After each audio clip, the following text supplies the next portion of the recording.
সদর উপজেলার চরগোবরা গ্রামের কৃষক আয়ুব আলী কৃষি সম্প্রসারণ অধিদপ্তরের এনএটিপি প্রোগ্রামের আর্থিক সহায়তা ও পরামর্শে 20% জমি আবাদ সহ সর্বমোট 52% জমিতে 12 মাসি লাউয়ের আবাদ করেন।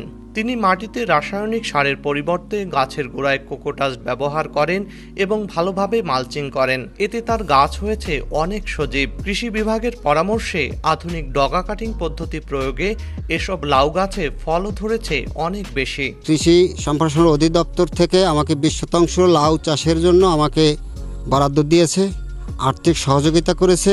অন্য যে সমস্ত জমি আমার পাশাপাশি যারা আছে তাদের থেকে আমি 5 থেকে 7 গুণ লাভবান ইনশাল্লাহ আশা করি।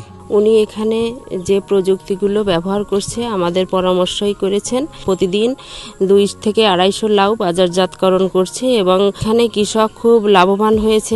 আয়ুব আলীর মতো জেলার আরও 50 জন কৃষকের ভাগ্য খুলেছে কৃষি সম্প্রসারণ বিভাগের আর্থিক সহায়তায় লাউ চাষ করে। তাদের দেখে লাউ চাষে আগ্রহ দেখাচ্ছেন অন্য কৃষকরা। এই প্রদর্শনী প্লটগুলোতে আমরা সব ধরনের আধুনিক যে প্রযুক্তি, এই প্রযুক্তিগুলো সমন্বয় ঘটিয়েছি, যেমন পলিথিন মালচিং, বেড পদ্ধতিতে চারা রোপণ, কোকোডাস্ট ব্যবহার করে চারা উৎপাদন এবং ক্লিন কাল্টিভেশন এবং সেক্স ফেরোমন ফাঁদ ব্যবহার। এই প্রযুক্তিগুলো সমারোহের ফলে এখানে খুব চমৎকার ফলন হচ্ছে, কৃষকেরা উৎসাহিত হচ্ছে।